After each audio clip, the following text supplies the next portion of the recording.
നമസ്കാരം. ഗൾഫ് ഫോക്കസിലേക്ക് സ്വാഗതം. നോക്കാം വിശദമായ റിപ്പോർട്ടുകൾ. ഇസ്രയേൽ ഇറാൻ സംഘർഷത്തിന്റെ പശ്ചാത്തലത്തിൽ യൂറോപ്യൻ യൂണിയനുമായി ഇറാൻ നടത്തിയ ജനീവ ചർച്ച അവസാനിച്ചു.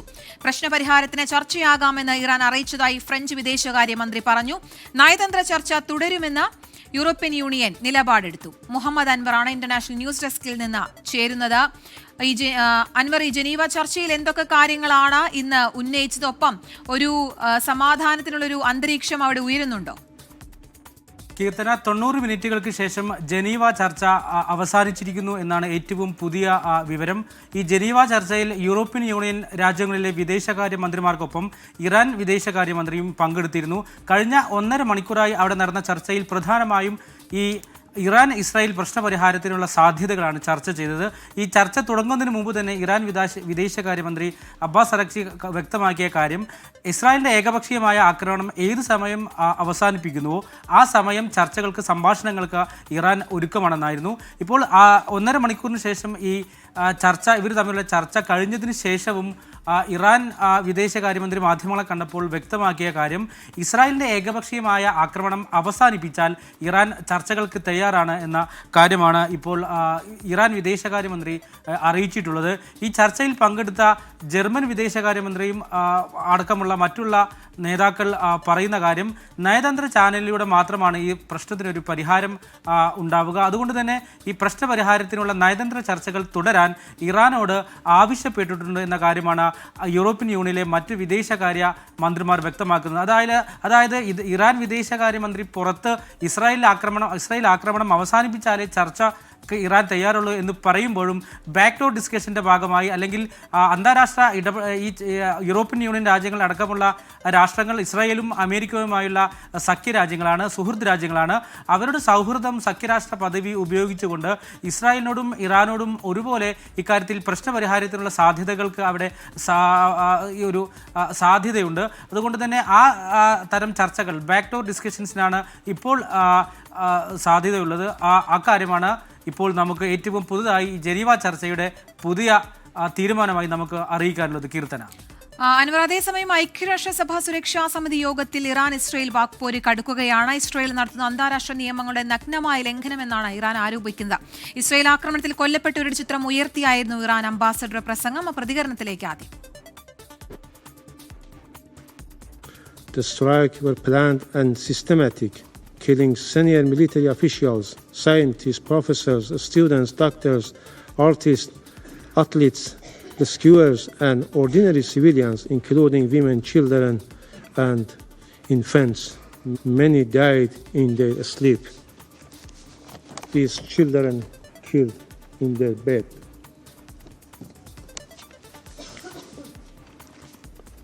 Hundreds of civilians have been killed and thousands injured. സ്വയരക്ഷയ്ക്ക് വേണ്ടി പ്രതിരോധിക്കുന്നതിൽ തങ്ങൾ മാപ്പു പറയില്ലെന്ന് ഇസ്രായേൽ തിരിച്ചടിച്ചു. ഇറാന്റെ ആണവ കേന്ദ്രങ്ങളിലേക്ക് ആക്രമണം നടത്തുന്നതിൽ മാപ്പു പറയില്ലെന്ന് ഇസ്രായേൽ അംബാസഡർ ഡാനി ഡനോൺ പറഞ്ഞു. സംഘർഷം അവസാനിപ്പിക്കണമെന്ന ലോകരാഷ്ട്രങ്ങളുടെ അഭ്യർത്ഥനയെയും ഇസ്രായേൽ അപലപിച്ചു. ഇറാൻ ഇരവാദം ഉയർത്തരുതെന്നും ആക്രമണം അവസാനിപ്പിക്കില്ലെന്നും Iran നിലപാടെടുത്തു. With innocent blood still dripping from your hands, you come here asking for sympathy. You demand protection from this council while plotting the extermination of my people. How can this council allow the representative of a regime that funds, arms, and orchestrates terror across the world to come here and play victim? It's like a wolf complaining when the shepherd fights back to protect his flock. So innocent. Muhammad Anwar ഒരിക്കൽ കൂടി ചേരുന്നുണ്ട്. അൻവർ, നേരത്തെ നമ്മൾ പറഞ്ഞ പോലെ ഈ Geneva ചർച്ചയിൽ Israel ആക്രമണം അവസാനിപ്പിച്ചാൽ ചർച്ചയ്ക്ക് തയ്യാറാണെന്നൊരു നിലപാട് ഇറാൻ എടുക്കുമ്പോൾ ഈ UN സുരക്ഷാ സമിതിയിൽ ഇസ്രായേൽ ഇറാൻ വാക്പോര് കടുക്കുകയാണ്. ഈ ഒരു സാഹചര്യത്തിൽ ഒരു പ്രശ്നപരിഹാരത്തിനുള്ള സാധ്യത അത് എത്രത്തോളമുണ്ട്? കീർത്തന, പ്രശ്നപരിഹാരത്തിനുള്ള സാധ്യതക്കായി ഇറാൻ പറയുന്ന മാനദണ്ഡം ഇസ്രായേൽ ആക്രമണം നിർത്തുക എന്നുള്ളതാണ്. പക്ഷേ ഇന്ന് UN രക്ഷാസമിതിയിൽ ഈ ഇസ്രായേൽ അംബാസിഡർ അർത്ഥശങ്കയ്ക്കില്ലാത്ത വിധം വ്യക്തമാക്കിയ ഒരു കാര്യം, ഇസ്രായേൽ നടത്തുന്ന ആക്രമണത്തിൽ യാതൊരു തരത്തിലുള്ള മാപ്പും ഞങ്ങൾ പറയില്ല, ആക്രമണം തുടരുമെന്നാണ് ഐക്യരാഷ്ട്രസഭയെ ഇസ്രായേൽ അറിയിച്ചത്. അതിനർത്ഥം ഈ തുടരുന്ന ആക്രമണങ്ങൾ, ഇസ്രായേൽ നടത്തുന്ന ആക്രമണങ്ങൾ നിർത്താനോ പിൻവലിക്കാനോ താൽക്കാലികമായെങ്കിലും നിർത്തിവെക്കാനോ പോലും ഇസ്രായേൽ ആലോചിക്കുന്നില്ല എന്ന കാര്യം വ്യക്തമാണ്. ഇതിനു പുറമെ ഇന്ന് നടന്ന ചർച്ചയിൽ രൂക്ഷമായ ഭാഷയിലാണ് ഇറാനെയും ഇറാൻ അംബാസിഡറെയും ഇസ്രായേൽ അംബാസിഡർ ഡാൻ വിമർശിക്കുന്നത്. താങ്കളൊരു നയതന്ത്ര വിദഗ്ധനാണോ അതോ ഒരു ചെന്നായ ആണോ എന്നാണ് അദ്ദേഹം ഇറാൻ അംബാസിഡറോട് ചോദിച്ചത്. ഇറാന്റെ ആണവ പദ്ധതികൾ, ആണവ ആയുധങ്ങൾ നിർമ്മിക്കുന്ന തരത്തിലേക്ക് പോയപ്പോൾ സ്വയം ഇസ്രായേൽ എന്ന രാജ്യത്തിൻ്റെ അല്ലെങ്കിൽ ഇസ്രായേൽ ജനതയുടെ സ്വയം രക്ഷക്കായാണ് തങ്ങൾ അവിടെ ആക്രമിച്ചത്. ആ ആക്രമണം നിലനിർത്തില്ല. ഈ ഇസ്രായേലും ഇറാനും തമ്മിലുള്ള പ്രശ്നങ്ങൾ പരിഹരിക്കണം എന്ന് പറയുന്ന ലോകരാജ്യങ്ങളുടെ ആവശ്യവും അദ്ദേഹം ആ സുരക്ഷാ സമിതി യോഗത്തിൽ തള്ളുകയാണ് ഉണ്ടായത്. ഇതിൽ ആദ്യം സംസാരിച്ചത്, സുരക്ഷാ സമിതി യോഗത്തിൽ ആദ്യം സംസാരിച്ചത് ഇറാൻ അംബാസിഡറാണ്. ഇറാൻ അംബാസിഡർ ആ യോഗത്തിൽ വിശദീകരിച്ചത് എങ്ങനെയാണ് അന്താരാഷ്ട്ര നിയമങ്ങളെയും എല്ലാ പ്രോട്ടോകോളുകളും ലംഘിച്ച് ഇസ്രായേൽ ഏകപക്ഷീയമായ ആക്രമണം ഇറാനിൽ നടത്തിയെന്ന കാര്യം അദ്ദേഹം വിശദീകരിച്ചു. ആ ആക്രമണത്തിൽ കുട്ടികളും സ്ത്രീകളും വയോധികരും അടക്കമുള്ള ആളുകൾ, നിരവധി പേരാണ് കൊല്ലപ്പെട്ടത്. ആ കൊല്ലപ്പെട്ടവരുടെ ഫോട്ടോ പ്ലക്കാർഡായി ഉയർത്തിക്കൊണ്ട് തന്നെയായിരുന്നു ഇറാൻ അംബാസിഡർ ഈ യോഗത്തിൽ സംസാരിച്ചത്. ലോകരാജ്യങ്ങളും അതുപോലെ തന്നെ ഐക്യരാഷ്ട്രസഭയും ഇസ്രായേലിനെ അടിയന്തരമായി ഇറാനെ ആക്രമിക്കുന്നത് തടയണം എന്ന കാര്യവും കൂടി അദ്ദേഹം ഇറാൻ അംബാസിഡർ ആ യോഗത്തിൽ മുന്നോട്ട് വെക്കുകയുണ്ടായി. എന്നാൽ ഇതൊക്കെ തള്ളിക്കളയുന്ന യാതൊരുവിധ പീസ് പ്രസിഡന്റ് സമാധാന ശ്രമങ്ങൾക്കും തയ്യാറല്ല എന്ന സന്ദേശമാണ് ഇസ്രായേൽ അംബാസിഡർ UN സുരക്ഷാ സമിതി യോഗത്തിൽ നൽകിയത്.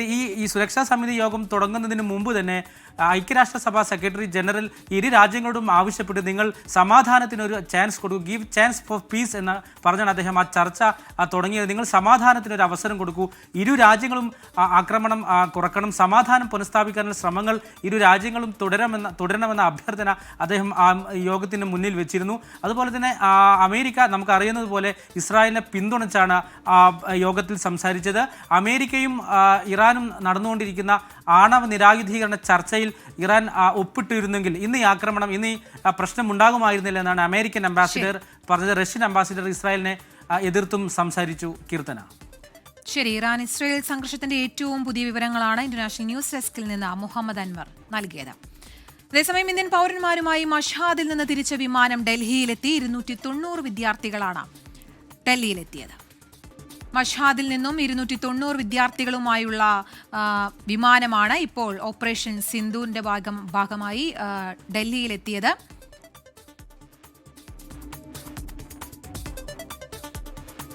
തിരികെ വാർത്തകളിലേക്ക്. കൂടുതൽ പരിസ്ഥിതി സൗഹൃദ ബസ്സുകൾ നിരത്തിലിറക്കാനൊരുങ്ങി Dubai roads and transport authority. ഇതുമായി ബന്ധപ്പെട്ട് 1.1 ബില്യണിന്റെ കരാറിൽ RTE ഒപ്പുവെച്ചു. 40 ഇലക്ട്രിക് ബസ്സുകളും പുറത്തിറക്കും. പൊതുഗതാഗതം കൂടുതൽ പരിസ്ഥിതി സൗഹൃദമാക്കുക എന്ന അതോറിറ്റിയുടെ തീരുമാനത്തിന്റെ ഭാഗമായാണ് നടപടി. 637 പരിസ്ഥിതി സൗഹൃദ ബസ്സുകളാണ് ദുബായിൽ നിരത്തിലിറക്കുക. ഇതുമായി ബന്ധപ്പെട്ട് 1.1 ബില്യൺ ദിർഹത്തിന്റെ കരാറിൽ Dubai roads and transport authority ഒപ്പുവെച്ചു. UITPയുടെ ഗ്ലോബൽ പബ്ലിക് ട്രാൻസ്പോർട്ട് ഉച്ചകോടിയിൽ വെച്ച് RTI ചെയർമാൻ മത്തലാൽ തായറാണ് കരാറിൽ ഏർപ്പെട്ടത്. 2050 ആകുമ്പോഴേക്കും 100% വൈദ്യുതിയിലും ഹൈഡ്രജനിലും പ്രവർത്തിക്കുന്ന പൊതുഗതാഗത സംവിധാനത്തിലേക്ക് മാറാനുള്ള RTIയുടെ നയത്തിന്റെ ഭാഗമായാണ് ഈ പുതിയ പരിസ്ഥിതി സൗഹൃദ വാഹനങ്ങളെന്നും അദ്ദേഹം പറഞ്ഞു. യൂറോപ്യൻ യൂറോ 6 ലോ എമിഷൻ മാനദണ്ഡങ്ങൾ പാലിക്കുന്ന വാഹനങ്ങളാണ് പുറത്തിറക്കുക. 40 ഇലക്ട്രിക് ബസ്സുകളും പുറത്തിറക്കും. ബസ്സുകളുടെ വിതരണം 2025-ലും 2026-ലുമായി പൂർത്തിയാക്കുമെന്ന് അധികൃതർ അറിയിച്ചു. അതിനിടെ UITPയുടെ ഗ്ലോബൽ പബ്ലിക് ട്രാൻസ്പോർട്ട് ഉച്ചകോടിയുടെ 2026-ലെ ആതിഥേയരായി ദുബായ് തെരഞ്ഞെടുത്തു. 24 ദുബായ്.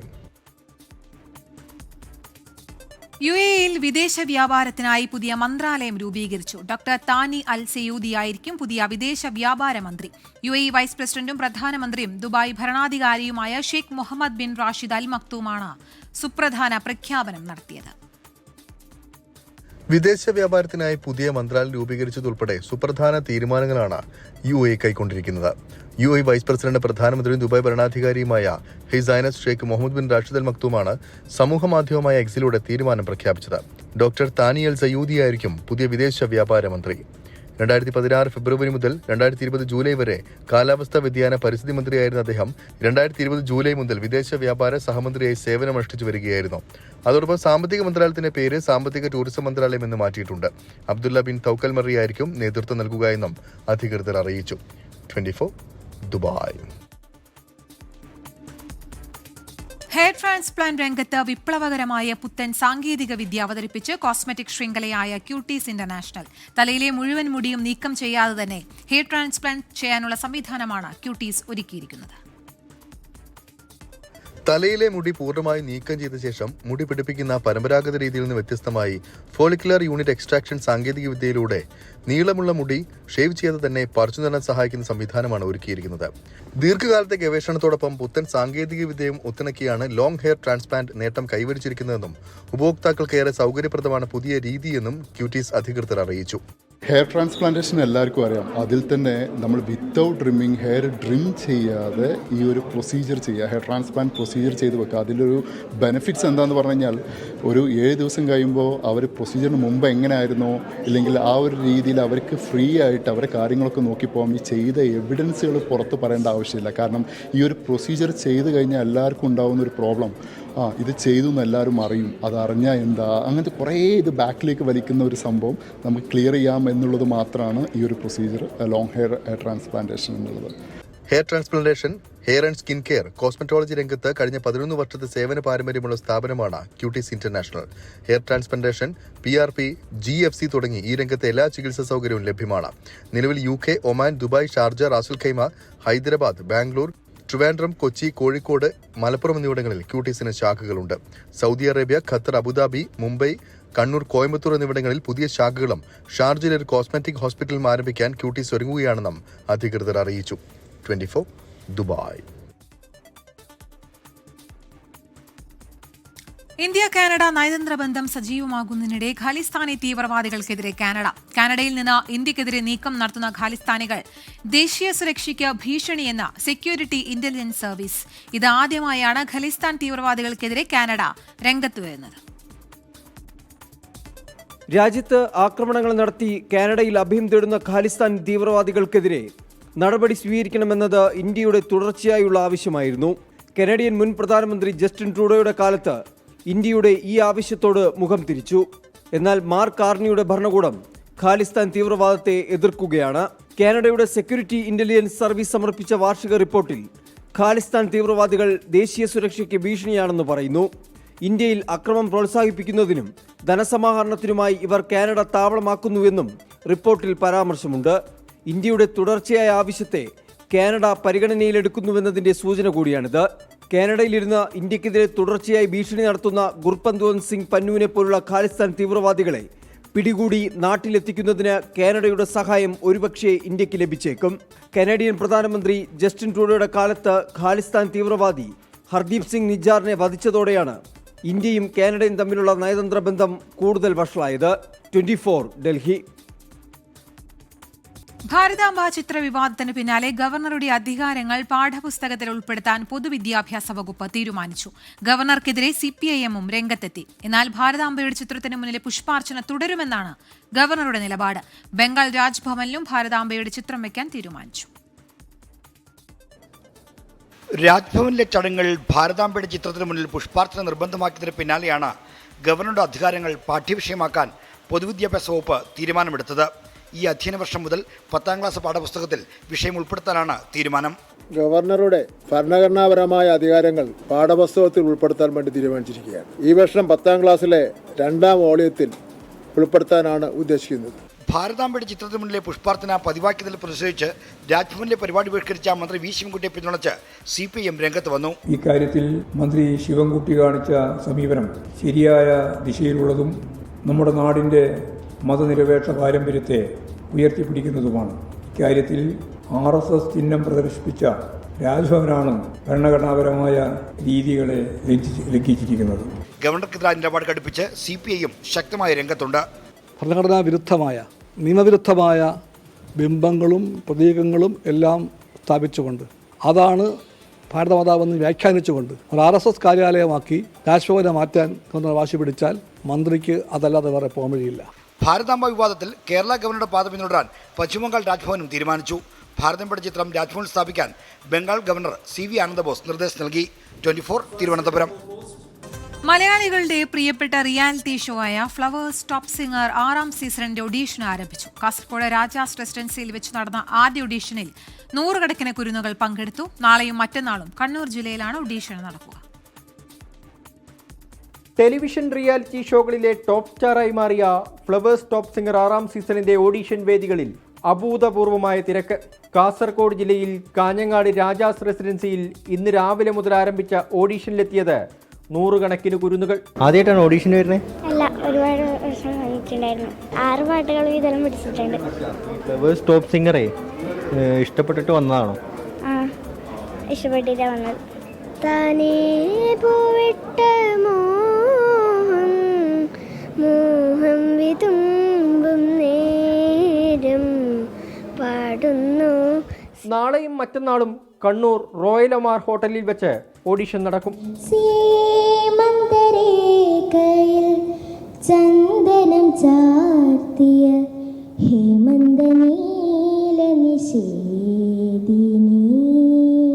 പാട്ട് ഇഷ്ടമുള്ള പാടാൻ ഇഷ്ടമുള്ള കുട്ടികൾക്ക് വന്ന് ഓഡിഷനിൽ പങ്കെടുക്കാം. അവരുടെ പാട്ടിൻ്റെ സ്കിൽ അവർക്ക് ഇവിടെ ഇതാക്കാം. അത് ഓക്കെ ആണെന്നുണ്ടെങ്കിൽ അവർക്ക് കിട്ടാൻ പോകുന്ന ഏറ്റവും നല്ല പ്ലാറ്റ്ഫോം ആയിരിക്കും ടോപ്പ് സിംഗർ സീസൺ 6 എന്ന് പറയുന്നത്. ഓൺലൈനിൽ രജിസ്റ്റർ ചെയ്തവർക്ക് പുറമെ സ്പോട്ട് രജിസ്ട്രേഷനുള്ള സൗകര്യവും ഒരുക്കിയിരുന്നു. ക്ലാസിക്കൽ, മെലഡി തുടങ്ങി സംഗീതത്തിന്റെ വിവിധ ഭാവങ്ങളിൽ കുരുന്നുകൾ തകർത്തുപാടി.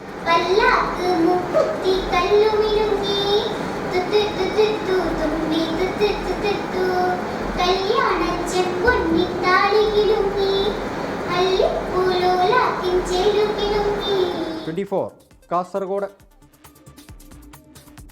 ഇതോടെ ഗൾഫ് ഫോക്കസ് പൂർണ്ണമാവുകയാണ്. Good night.